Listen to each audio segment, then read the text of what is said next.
Okay, good evening, everybody. Today in this PBL live stream, I'm gonna be presenting our three guests. First off, we have Ben Nelson. Ben Nelson is founder, chairman, and CEO of the Minerva project and chancellor of Minerva University.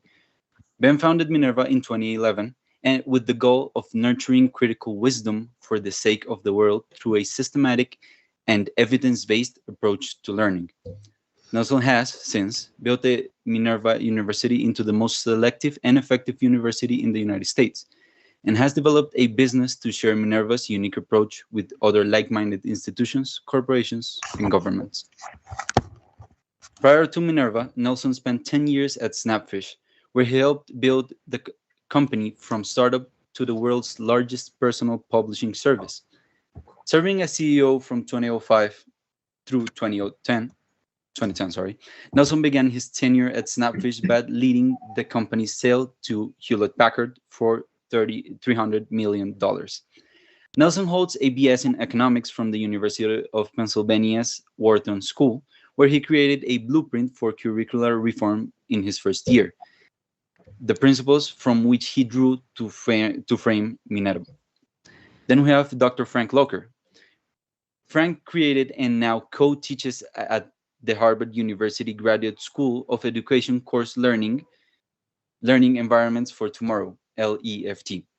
Honored as Planner of the Year by the Association for Learning Environments for his comprehensive planning approach, consensus building process, and state-of-the-art school designs, Frank guides clients to position their school for better learning through visioning, school structure, development of educational programs, and enhanced connections to community.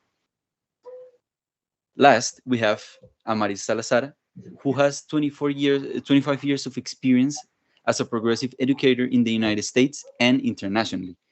Amaris was founding head of the School of Two Schools, as well as a school designer who helped direct the writing of the Common Core curriculum for the New York State. As director of teaching and learning at Graded, the American School of Sao Paulo, she helped lead school change initiatives around competency-based assessment, project-based curriculum reviews and development, school training as professional development and student support services. She currently serves as the founding head of School Avante Global School in Cartagena, Colombia. And, well, take it away. Yeah, take it away. Thank you, Julian. So, Ben, Julian gave us the tip of the iceberg on why we wanted you here today. But can we draw that out a little bit? You've created two unique institutions. Minerva University and Minerva Baccalaureate. What's the driving force behind them? Is there a single idea that you just had to follow in starting these? If you could start with that, that'll give us a big umbrella, and then we're going to poke lots of questions at you. Sure, absolutely. When I was first conceiving of this idea of curricular reform, one of the core aha moments for me was a realization of what a liberal arts education is all about. Because usually when people talk about liberal arts education, first and foremost, you think about it as a university job, right? It's like, oh, it's really, you do that as when some go to colleges and some people do college and they get a liberal arts degree. And when you think about what does a liberal arts degree mean? Oh, well, it's not engineering and it's not like really science. It's really all about like the humanities, right? And it has this idea of, oh, you study philosophy, you study literature, maybe you read some dead white men, and that's a liberal arts education. But the reality is that that's not what liberal arts means at all. It has no connection whatsoever to the humanities as a particular subject cluster. What the derivation of the term comes from is really from ancient Rome, where there was a republic, and the understanding, at least the Renaissance version of the understanding of ancient Rome, perhaps projected, that in a society where the citizens themselves are sovereign, meaning that they're not subjects of a king or of a church, right? But they themselves are sovereign citizens. They have to be educated in the disciplines or arts that allow them to be free or have liberty, which means that rather than serving the state, right, rather than saying, well, the king needs soldiers, so I'll be a soldier, or the queen needs people that build castles and moats, so I'll learn how to build a castle and a moat. Instead, they say, no, wait a second. I'm part of the sovereign, and I have to contribute to this broad community, which means that one day I may be actually building a moat or a building, but another day I may be asked to vote on who should be a judge. And maybe another day I myself will become a senator or a representative. And so all of a sudden, my skill set has to not just be narrow. It doesn't just have to be a vocation. It has to be comprehensive and systematic so that I can take learning from one field and apply it in another. And that realization, that was the entire idea of a modern society. Forget the American context, but really any society where human beings can switch careers, where human beings are asked to do more than just work, but actually participate in a society in which they're resident and contributing towards, where they're asked to make decisions of governance, right? All modern societies rely on a population that is educated in transferable ways. The only slight problem is that our educational system doesn't do any of those things. Our educational system doesn't actually teach transferable skills in any way, shape, or form. And at best, it teaches information or it disseminates information. But the reality is, when you actually see the studies of how much students actually retain, they don't even retain that. And so the entire concept behind the Minerva programs, whether it be Minerva University, Minerva Baccalaureate, the work we do at the Minerva Project with other institutions, is about recentering the enterprise of education away from the linear transmission of knowledge, of information, and towards the broad application of wisdom. How do you actually take information, internalize it, that you can't do anything without some basis of knowledge, but rather than stop there, say, oh, okay, you've remembered some information, take a test, prove that you remember it, move on, and then forget all of it. Instead, understand its relevance, understand its applications, and then over time, deliberately apply it again and again and again in context after context until you have the mental flexibility to use it for the rest of your life. Mm-hmm. That's the Minerva mission, and that's what is the common thread between all of our programs. Mm-hmm. So in 2 words, it's applied learning. Correct. Okay. I won't ask how we got so wrong, because I'm sure that's another webinar.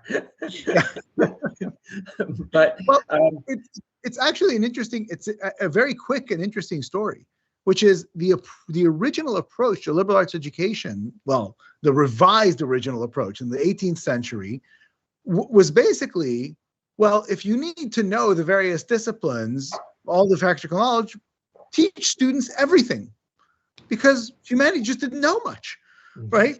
You could actually cover an enormous percentage of what human beings knew at that time in a relatively compact amount of years.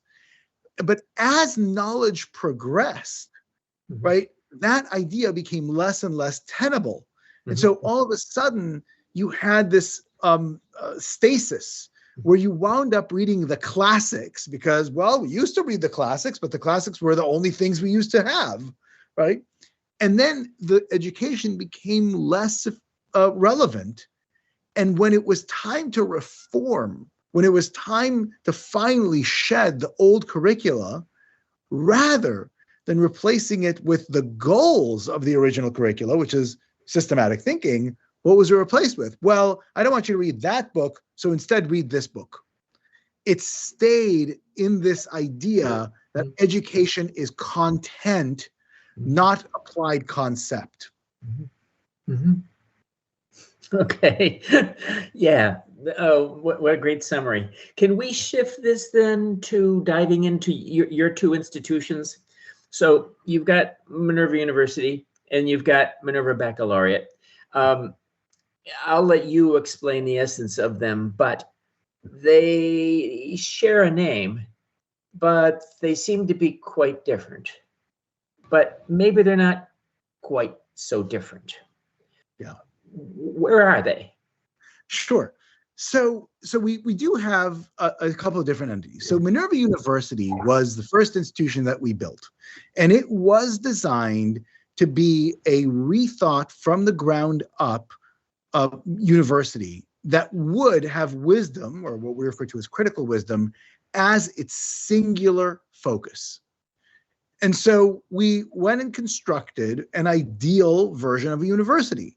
It still fit into the same container as every other American university. It was 120 credit hours to graduate. There were majors, minors, there was a general education, there were electives later on. You had 2 semesters, you sat in courses, all of your professors had PhDs. So it all looked exactly the same at the surface, but underneath everything was different. The core ideas behind the education was a year-long sequence that taught 80 different component parts of 4 systems of thinking.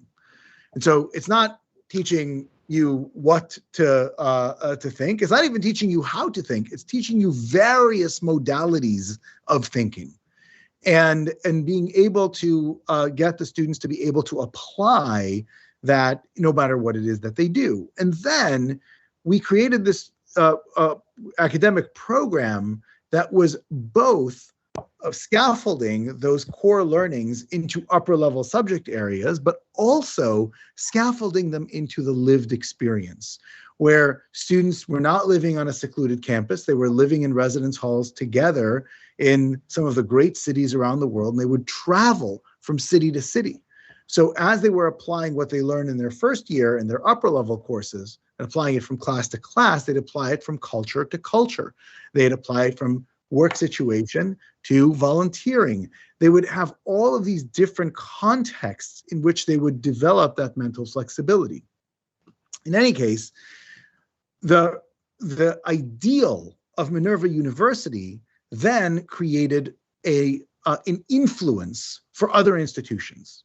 Initially, we started working with other universities. We have a corporation called the Minerva Project, right, that actually helps other universities adopt the same philosophy behind the curricular, pedagogical, and feedback systems that Minerva uses to create new programs at those institutions.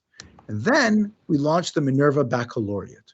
The Minerva Baccalaureate takes the same principles, but rather than having a 1-year general education that then gets scaffolded onto subject matter, we have a 3-year general education that stretches across the majority of the time in high school and then scaffolds into subject matter in the 4th year, and creates this ability to create systematic thinking while incorporating your language, arts, science, history, mathematics, and even a personal growth track as the context in which to apply those ideas. And whereas Minerva University is an institution that we created, all of our other university partners, our high school partners, are either existing or new institutions that were built and operated by others, but that work in collaboration with us to adopt these types of approaches. Wow, that's a lot and a lot to unpack, but so super exciting. I kind of want to go back to university and be on those campuses all around the world. Um, Ben, let's talk a little bit about recent history. There are probably very few schools, couple handfuls across the world, who were uniquely poised to not only survive but thrive during these past couple of years during the pandemic. I would venture to guess Minerva is one of those. What have you learned at Minerva? What have the schools that have adopted this project, this methodology? What have they learned about education in the past 2 years, and how might that shift what you're doing? Yeah. One of the easy analogies, and I think Minerva, as you said, is a lot to unpack and it's very complex. So I always try to find things that are a little bit more related, that people can relate to. And I don't know if this was true in other parts of the world, but I do know that in New York City, for example, about 15 years ago, taxi cabs were said, you know what, you really should incorporate technology into the taxi.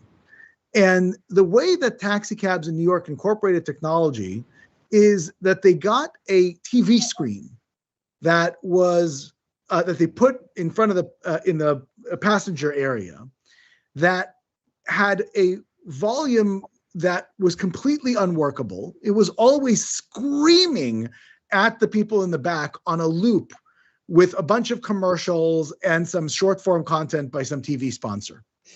This made the already very bad New York taxi driving experience or taxi taking experience horrendously worse, right?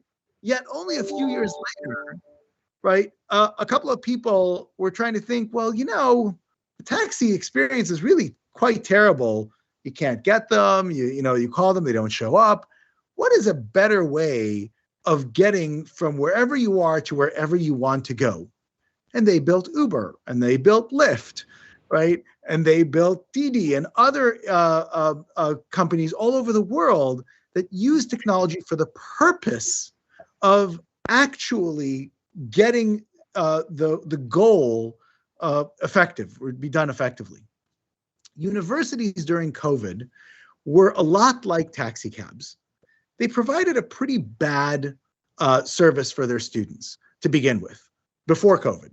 Right? You sit in a large lecture. Most people don't even bother sitting in a large lecture because it's a total waste of time. You skip class, you cram for a test, you take the test, you pass the test, you forget everything that was on the test. We all know, we've all been there. We've all been to the best institutions in the world. It happens everywhere. Then COVID hits and the world says, oh no, use technology. And what do? They install a screen that blares information at you that is making the experience even worse. Now, contrast that with the approach that we took, right? We started educating our students in 2014. And in 2014, we had all of our students living in one floor of one building. They're all right there. And rather than telling them, hey, why don't you go into a physical classroom and have a class like every other university? We said, under no circumstances are you going to take class in a room. You're going to take class in a custom-built digital learning environment, which will be vastly superior to what you can do offline. Now, at the time, this was beyond the comprehension of anybody, because there was a core understanding that, well, online is just worse than offline, right? You just knew that to be the case. Except almost nobody experienced online education. They didn't know what it meant, right? And most of what was there online wasn't education. It was just information. But what the pandemic actually demonstrated wasn't that there was a problem with online. What the pandemic exposed was that there was a problem with the core educational practice, right? That was actually the emperor has no clothes moment, right? Because it wasn't that Zoom has some filter that makes a lecture boring, right? The lecture is boring to begin with, and Zoom doesn't have a filter that magically makes it better, right? And so what we were able to demonstrate is that throughout COVID, all of a sudden, where everybody else removed the things they actually went to college for, the campus, the parties, the networking, the having fun, the extracurriculars, and all that were left were the things they skipped out on college because they never wanted to go to class, right? And all of a sudden, there was this realization that you can't have an educational enterprise where the heart of it is not educational. Right? And I think that was the key lesson. And this is really why over the last year and a half, we've been able to work with so many institutions all over the world to not only explain to them what we've been doing, but also to actually roll up our sleeves and work with them together in creating new programs in this mold, where technology isn't there as a backstop. It's not there as a poor alternative, but it is there to improve the educational enterprise, even when you don't need to use it, or you use it by choice. Today, if you tell somebody, go sit on the corner and don't use Uber and hail a cab, instead, look at you and say, are you out of your mind? Why would I do that? Doesn't make any sense. Why would you do the analog when you can have a vastly better experience using a tool that was meant to make it better? Mm-hmm. And I think that's the realization. Unfortunately, during COVID, almost everybody who was building tools was just doing that. They were just in a rush. Oh my God, we don't know what to do. So they built tools, or they used tools that weren't appropriate, like Zoom, like the tools we're using now to have a conversation. Like they said, oh, throw this at it, etc. And a lot of time was lost because nobody could have taken the time like we did, 4 years of thinking and planning and research and development before the first student set foot in our virtual classroom, right? Nobody had that luxury of time to reimagine the educational enterprise as it should be. Mm-hmm. So Ben, at Minerva U, you created a digital learning platform. I would guess it does not deliver content. Correct. What does it deliver? That's right. So there are really 3 core elements to what makes a Minerva education, all 3 of which are enabled by technology. The first is the idea of a cross-contextual scaffolded curriculum. Now, scaffolding is well known in the K-12 sector, right? Mm-hmm. You produce an idea, you have spaced deliberate practice, you explicitly get the students to repeat it, you implicitly get them to repeat it, and then you hope that they can apply it originally. This is particularly present, by the way, in elementary school education. Somehow, when you come to high school, the whole idea of spaced deliberate practice kind of vanishes from pedagogy. It is completely forgotten in college. So turns out that scaffolding is actually vastly more important for the post-pubescent brain than it is for the prepubescent brain. Because the reality is that the prepubescent brain really can absorb quickly, right? It doesn't actually need that much spaced deliberate practice because young humans are able to learn at incredibly fast rates. Older humans, really after puberty, have a much harder time, and scaffolding becomes much, much harder. But the cross-contextualization part is what actually is the secret sauce of Minerva, which is that you take the same learning objective and you have, over a number of years, dozens of different professors or teachers or guides or coaches assess you and give you feedback on that learning objective initially in a deliberate and prompted way. Apply this learning objective here. Eventually, in an obvious but unprompted way, what learning objective should I be applying here? Of course, a little bit more sophisticated. And eventually, by enabling original applications that are even unexpected for the teachers themselves. And so that concept of creating a curriculum that is interwoven with dozens of learning objectives that get repeated over and over again, get reinforced from subject matter to subject matter, and all sorts of dimensions of transfer. That is the first thing that our technology enables, and it is the core of what a Minerva education is. The second thing is enabling a pedagogical environment where the students actually absorb what it is that they have learned. Now, this is a well-studied body of research. It's a body of research on active learning, again, done on the post-pubescent brain, different than the prepubescent brain.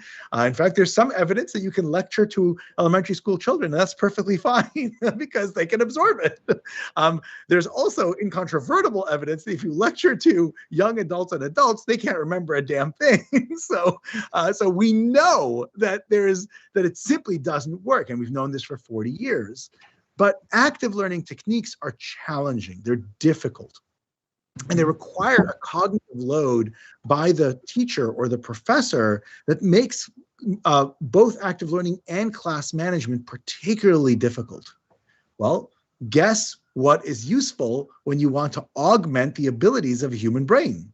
Technology, right? You can actually create ways in which technology can keep the types of data that are necessary to make the teacher more effective. For example, talk time distribution. Have all students participated? Almost impossible for a teacher to conduct a class and keep track of how much every single student is participating. It is very easy for technology to do that and to display for a teacher an aid that says, oh, by the way, you may want to consider calling on this student. You may want to consider calling on that student now, right? Now, the teacher can decide to ignore that, right? But they can also very easily, without having to do deep thinking, know how to keep a balanced class. Another example is, let's assume you want students to work as a group for 10, 15, 20 minutes. Now, imagine you've got 25 students and you say, okay, go break into groups of 3. Chaos ensues, right? People run to their friends, they move furniture. Eventually, you've got 8 groups of 3. You've got 1 student that's outstanding. Nobody wants a 4th. I mean, so you've wasted 5 minutes on a 15-minute activity just to get started. Mm-hmm. You do it in technology, you do it instantaneously. It takes literally less than 1 second. Right? So there are examples where technology can enhance the types of active learning techniques and enable lesson plans to be built into the technology to ensure that passive learning doesn't occur. And then lastly, there is the need for systematic formative feedback, right? And one of the greatest ways in which you can provide formative feedback is not just by providing homework and assignments and constantly grading assignments, but actually to provide feedback on what happens during class, right? Because during class, if you do it well, the information dissemination happens outside of class. You do your readings, you do your exercise sets, you do whatever it is you need to do. When you show up in class, you answer questions, you debate, you do modeling and simulations, you work on projects. And even though the class is live, we record it. And the professor can go back and assess what it is the students have done. So they can get instantaneous feedback on how well they're applying their learning objectives. And all of that gets built into a learning index that follows them from class to class, from year to year, and helps them not just understand their depth of mastery, but far more important, going back to the first element, how broadly they can apply it, right? So imagine that in a Minerva learning environment, rather than saying you got an 83 or a 92, what does that mean, right? So actually has no information at all, because there's so many ways to get the 83. There's so many ways to get the 92, right? You know some things, you don't know others. And then see people say, oh, well, we'll do competencies. Okay, well, how are competencies measured? You have the competency, you don't have the competency. You have mastery, you don't have mastery. It's the same thing. It's the same thing. It's linear. But that's not how education actually works. Education works by understanding, now that I understand some concept at a basic level, what can I do with it?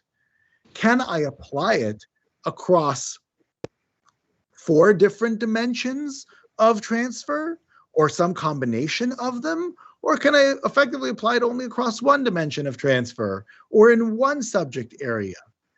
That is the determination of what you've actually learned, right? And so rather than creating a linear educational pathway, we create a planar educational pathway, one where being able to demonstrate mental flexibility and appropriate applications of practical knowledge is the yardstick. And that is a radical change. And that's what effectively the technology enables. So I asked at the beginning whether your Minerva baccalaureate was similar or different than Minerva University. With your explanation, and thank you for that. It was really clear, and it's almost a, oh, duh. Why haven't we been talking about this before? Have you embedded that same approach into Minerva baccalaureate? Exactly right. And in fact, I would argue that the Minerva Baccalaureate is an even more advanced instantiation of what we do at Minerva University. Why? Because at the university, at any university, you only have so much time to have a fully structured curriculum. You have to provide students choice. And as they pick choice in subject areas, they may choose themselves. For example, if I want to double major in computer science and physics, well, almost all of my applications are going to be in computer science and physics, and I'm not going to have the ability to scaffold my learnings into radically other subject areas. In high school, you don't have that choice, right? You have to have your English, your math, your history, your science every single year. And that means that we can ensure that cost contextualization happens over and over and over again for 100% of learners. And so in some ways, that is even more advanced. And we've created all sorts of other dimensions of transfer that we measure and report to students. I'll give you one example. There's many individuals who master a particular skill and can immediately point out when somebody else doesn't use it effectively. But they have no idea when they themselves don't use it effectively, right? So, for example, one of the things that we teach our students is this idea of audience, understanding your audience, and then changing what you say depending on who you're talking to. Now, a lot of people can listen to a talk and say, boy, that was a terrible talk. Like that person clearly didn't know who his or her audience were. They did a bad job. And then they go gallivanting on stage and then they give a talk and it's an absolute disaster because they haven't thought about how to actually apply that themselves, right? That is a form of transfer. Critique versus production it's the same idea, but it's done in a different directionality. And in order for you to truly master the idea of audience, you have to actually be able to apply it, not just when you critique the other, but when you apply it yourself. It also has another fascinating dimension, which is whether or not you are the one that is delivering the message or whether you're the one receiving the message yourself, right? So as an example, again, use that same idea. A masterful practitioner of audience, a master practitioner of effective communication in that way will know that when they are speaking to someone, the only thing that actually matters is what that other person hears them say. It doesn't matter what they intend to say. Mm-hmm. All that matters is this is how I am making that person feel, right? And so as a deliverer of a message, they need to understand the context of the person they're talking to, their sensitivities, what can trigger them or what cannot, etc. But that same individual that understands that deeply will also understand that when they are the recipient of a message, when they're hearing somebody else talk to them, the only thing that matters isn't what they themselves feel and their biases and triggers and everything else. The only thing that matters is what the other person intends, right? Because they understand that crafting a message based on what the person hearing will react to is an art form. And the vast majority of people don't have that skill. Mm-hmm. And if you judge what somebody else says based on how it makes you feel versus what that person intends, then you're not going to be effective. It reduces your effectiveness. Mm-hmm. So if you want to be effective, you only have to think about impact when you speak, and you only have to think about intent when you hear. That is a level of mastery in education and an example of transference, which no educational system in the world teaches. In fact, they teach almost the exact opposite, right? Where on the one hand, they say, oh, you should have the right to say whatever the heck you want. And B, if somebody says something that offends you, you should be, canceling them and ruining their life. It's the exact opposite of how to be effective. Mm-hmm. Is he right, Amantis? He's 100% correct, and I was just reflecting on a very current world conflict that is being debated as we speak, and I was just thinking to myself that, boy, if these folks had gone to Minerva University or even baccalaureate, we might not be in the situation that we are, the impending doom is saying that we may have in the next few days. So yes, 100% correct. So while you think about this, Ben, what is next? What is next for Minerva, you, baccalaureate, the project? Listeners, if you have some burning questions, get those in, type them in, and Julian, our student, will be ready with those just as soon as Ben answers that question. What's next, Ben? Well, and let me just jump in. Ben, we know you have a hard stop at 5 of, so we are going to let you go, and then we're going to talk about what we heard while you're gone. Okay. Then you don't have to worry about this audience. That's good. Look, what's next is, Minerva is really at the tip of the iceberg, and it's a tip of actually multiple icebergs. How do we continue to push on innovation and create better and better programs to enable the learning of wisdom among our students? How do we continue to improve the learning environment that optimizes both the teacher's effectiveness and the learner's effectiveness? And perhaps even more importantly, how do we continue to bridge gaps between existing institutions and their current practices and migrating them towards effective practices through this kind of global movement that we're doing? And so that latter part, the first 2 parts we've been working on for a decade. The latter part we've really only been working on for about 1.5 years. So there's so much that we have to do to bring the Minerva University and baccalaureate systems to like-minded institutions, and that's a lot of work. So before we get to any of Julian's questions, could you just do a quick synopsis on what Minerva Baccalaureate looks like in practice? Sure. It's not a school, it's a program, and you are in multiple schools in multiple places. What does it look like that's different than normal school? Sure. So perhaps an easy analogy is the IB program, right, where you have kind of a curriculum philosophy that comes in and people have to comply with a bunch of rules. The Minerva Baccalaureate is very much not like the IB, but it is a centrally designed curricular system that does a number of things for schools. Number one, it does augment the capacity of teachers by providing them detailed science of learning-based lesson plans that connect learning objectives from one class to another, such that teachers can reinforce general learning for students as they get them to develop within their subject area.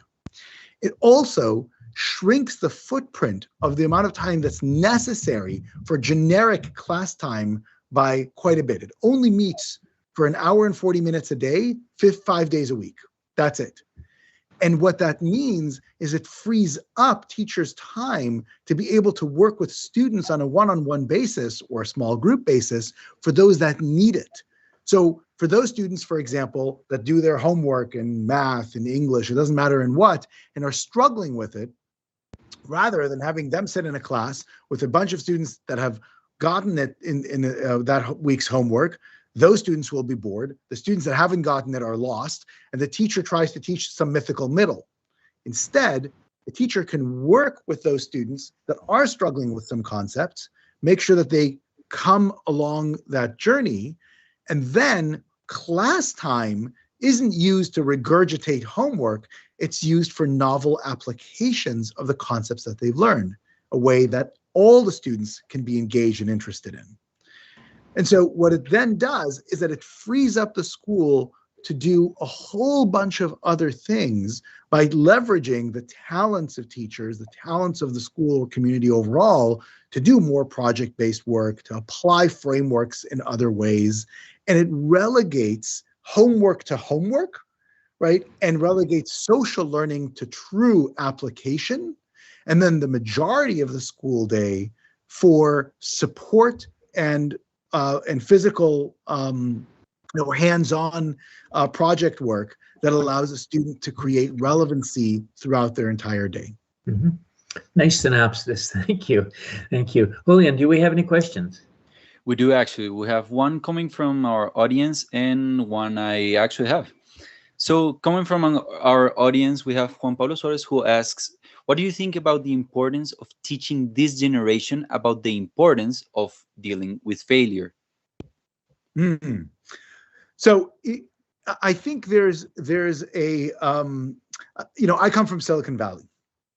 And in Silicon Valley, there's a myth that says that in Silicon Valley, we celebrate failure. I've been in Silicon Valley for 23 years. I have never met somebody who has failed over and over and over again, and that was pointed to by anybody else in Silicon Valley as, boy, you should really go and learn from that person, right?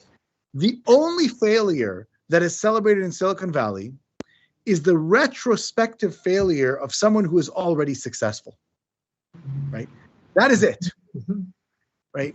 But there is some insight into the understanding of reality, which is not that failure in and of itself is good, but that failure, if applied through systematic thinking, can illuminate how you grow, right? And that a growth mindset requires some trial and error, but it is in the service of ultimate success, right? And all too often, we try to, sugarcoat the idea of, oh yeah, you should love failure. No, you should love learning, right? And learning does mean that you see what works and you see what doesn't.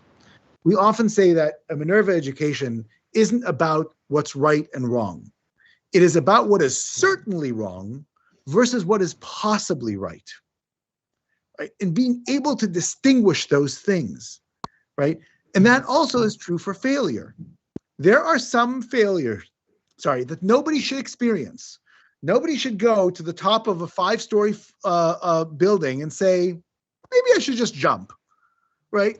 That would be a failure, right? You would, at the very best case scenario, break your legs, right?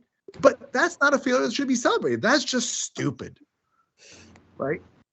Instead, you can think about, well, if there is a fire how do I create a mechanism where I can escape from a 5-story building? Oh, a collapsible ladder. Oh, I can hang on to things like that. And you can experiment, try things, wear protective gear, and fail sometimes and keep yourself safe. That's good learning, right? That's in order to create an interesting outcome. And so failure is important when you have a rational, well thought through hypothesis, and you test that hypothesis to see whether or not it does indeed work, or if the complexity of the conditions around it are such that you haven't taken into account all of the factors.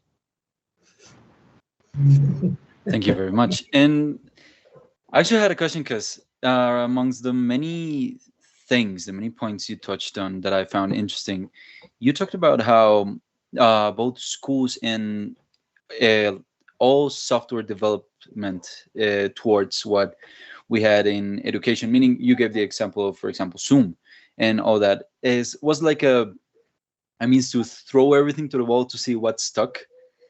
And I wanted to ask you, how will those changes that came with the pandemic either shift back or adapt back into the so-called normality? Yeah. What I mean with this question is, do you think education will discard or evolve with these changes?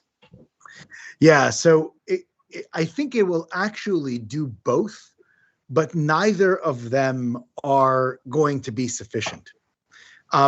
There are going to be institutions that will go back to normal. They'll say, oh, thank goodness, we can go back to the good old days and not educate our students in the classroom as opposed to not educate them on Zoom. And then there will be others that will say, they'll feel very good about themselves. They, oh no, we're going to embrace technology and we're going to take that blaring screen and we're going to fix the volume button, right? And they're going to iterate and just keep on iterating off of the wrong basis. But what COVID really did was it did create an earthquake, but the earthquake was deep on the ocean floor. And the tsunami that is building are people that realize that both of these approaches won't work.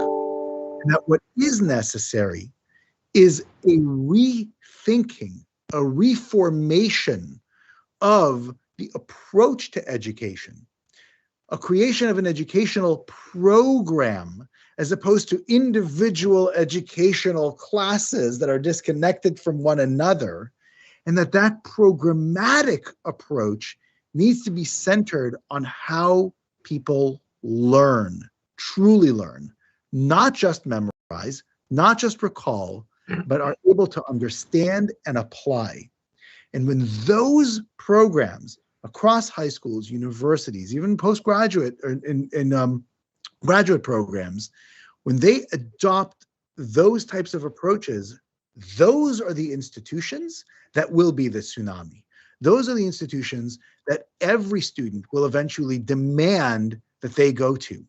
And those institutions that are certainly the ones that are going back to normal, and the others that are, iterating on how to make Physics 101 slightly better, and keep on that hamster wheel, they're going to be swept away over time. It'll take years because higher education and secondary education is a slow process. But we see the beginning of that tsunami forming, and our goal is to increase the velocity of it as much as we can. So indeed, in a positive way, like a change has been made, which cannot go back into like the past. So we hope so. And that's gonna be that's it for the questions. No, there's not Wonderful. Any more questions from our viewers, and ask what I wanted to. Perfect. Well, thank you so much for having me on. Very much appreciated. And I look forward to hopefully seeing many of you in person in April. Yes, it'll be great. Yes. Can't wait. Thank you, Ben. Thank you, Ben. You've been a great kickoff to our series, and you're looking forward to April. I'm looking forward to the showing of this again. I want to see it on YouTube. I look forward to that. All right, take care, guys. Thanks, Ben. Bye-bye. Thank you so much. All right. So, Mattis, your big takeaway? Wow. what this really has me thinking a lot about, Frank, is Golden Circle schools. To me, it's as if years ago, when planning schools for the future, pre-COVID, all of these conversations happened when thinking about the ways in which Kaobos could transform its way of teaching and learning, and the opening of Avante, and what we are doing with the very youngest of students. And it really resonated with me what he was saying about how, if high school and college professors could teach the way that kindergarten teachers did and do, all of education's problems would be solved.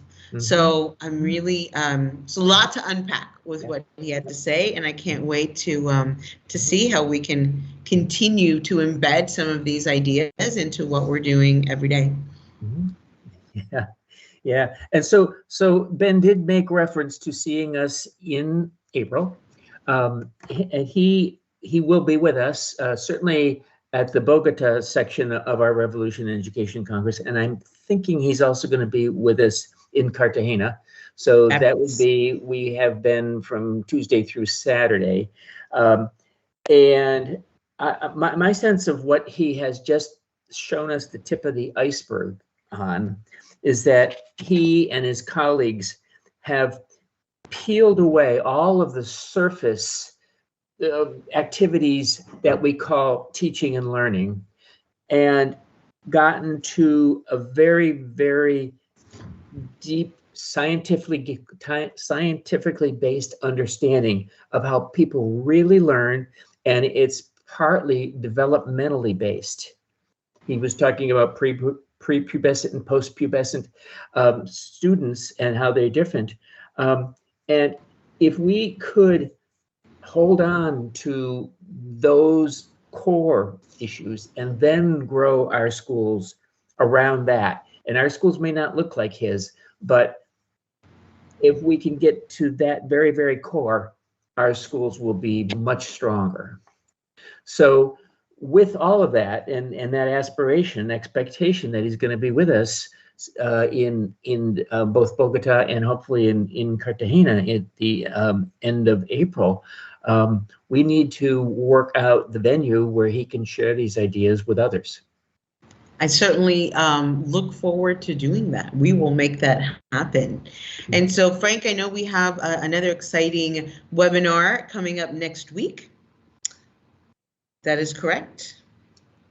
John Larimer. Yes, John Larimer. Yes. I would call John Mr. PBL or what? I mean, he's written virtually all of the books that PBL Works has produced. He's been formative in the development of concepts of effective project-based learning, and he's been doing it since the beginning of time, long before he probably coined the word. I don't know, but he's a gem, and he's also a really nice person. Yeah, I really look forward to that conversation. That is next Tuesday, correct? Yes.